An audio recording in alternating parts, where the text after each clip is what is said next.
So one of my favorite parts of chapel is the opportunity to get a chance to hear from each and every 8th grader over the course of the year. And it's a Montgomery School rite of passage, and it's something that many high schools in our area are very proud of, that their seniors in high school give a talk in front of their school community. Well, at Montgomery, we do that in 8th grade because our 8th graders are awesome. And so today we have our first 8th grade chapel, which I am very excited about. Today is Emma Herzog, and Emma has been at Montgomery since 2nd grade. She joined us in 2013. And ever since she hit the ground here at Montgomery, she hit it running. She's been a wonderful student, a really great classmate who takes care of her friends.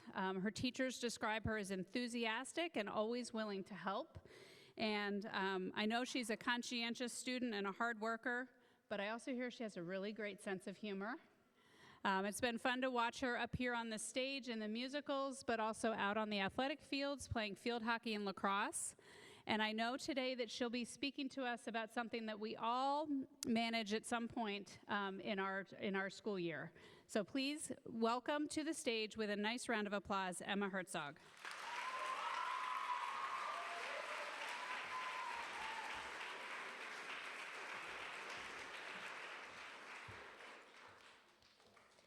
Hello students, teachers, parents, and faculty. My name is Emma Herzog, and I am here to talk to you about stress. When researching topics for my chapel, I had a few ideas, but stress was one that I kept coming back to. Stress is all around us, and I have run into problems with it all my life. I am someone who would be called a perfectionist. This means that I like anything that I do to be perfect and stress when it isn't. For example, last year, I remember being really stressed about the final exams.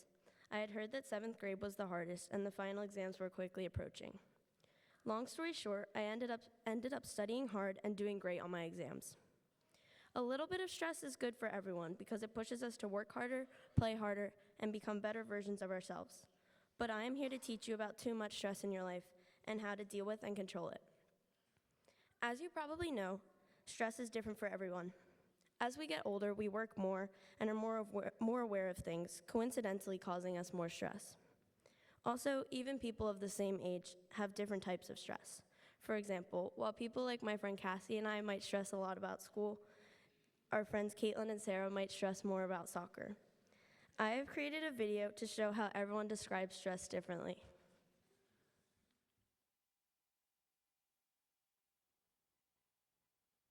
Action, take one. Stress is when you feel really anxious or nervous about something, when things are starting to feel a little bit out of control, and you feel really overwhelmed and anxious.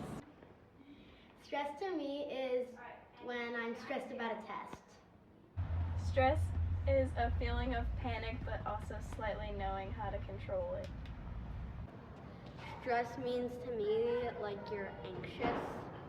So I think stress is your body's reaction to a challenging situation that comes up, and you have a lot of different ways that you can process that. Stress is when you're overwhelmed. Stress is when you're nervous and scared.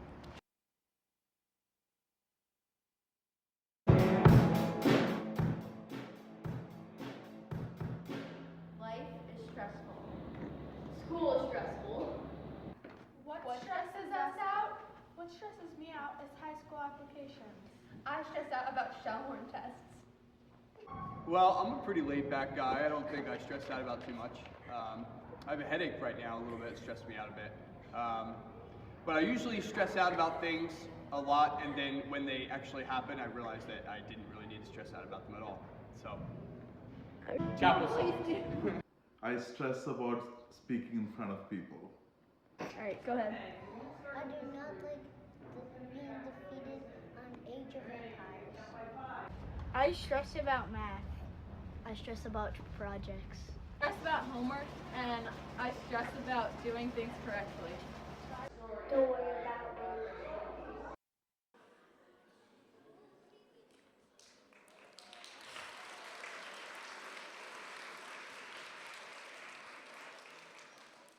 My definition of stress is a little different. To me, stress is just mental pressure that results from the self-pressure to always be right. I have, as I said earlier, dealt with a lot of stress in my life because of perfectionism. Have you ever stressed about school, sports, or anything else? We all have and will again. It is just a way of life, but we get over it eventually. For me, perfectionism feels like a constant fear of being wrong. It is striving to be perfect at everything. I always stress about what grade I will get on a test or quiz, what part I will get in a musical, and more recently, my chapel, which is done now, which part I'll get in a musical, my IC test coming up in November, and the application process for high school. This all sprouts from the perfectionism. I never want to do anything wrong or make a wrong move for fear of upsetting myself or others.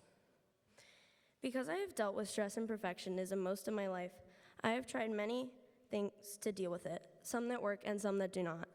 Keep in mind that methods will change depending on the person, but here are my top 4 ways to deal with stress.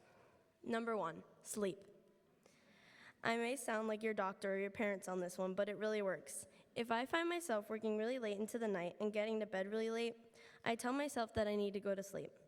If you get a good night's sleep, the next day you'll be more productive than you were at night when you're tired and annoyed. Number 2, take breaks. Again, this may sound like the same thing you've heard a million times, but it does help.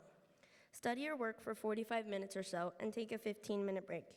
Watch TV, read, draw, or do something to relax your brain and then start on the rest of your work. Number 3, stop what you're doing and come back in a little bit. If you find that you're stressing too much about something and not working well on it, stop. If you stop and return to it when you're in a better mood, it will turn out so much better. Number 4, work with friends. If you have a project to do and partners or small groups are an option, work with people who you know you work well with. If you can get work done with friends, you will stress so much less than if you were doing it by yourself. And even if you still stress, your friends will be there to help calm you down. I have found that studying with 1 or 2 of my friends helps me to worry less about the test and actually perform better. I'm also a very emotional person, and I know that my friends can attest to that. For example, just the other weekend at the leadership retreat, I got emotional about something very important to me. I have found that not just in myself, stress causes a lot of emotions. When people are stressing, they will get upset a lot of the time because it's frustrating to be stressed. I want to leave you with the lesson that stress, no matter how large or how many emotions it causes you, is only in the moment. For example, 2nd graders might be stressing about their spelling tests, but the 5th graders would much rather take that than stress about their science tests. Where the 8th graders long to stress about a 5th grade science test instead of the IC, and the parents and teachers are stressing about their kids' and students' lives on top of their own. The stress you have and whatever emotions it leaves you with will not last forever. I promise you that, in a little while, your stress now will not matter anymore to you. To finish my chapel, here is a quote from a Vietnamese monk. Smile, breathe, and go slowly. Thank you, and have a stress-free day.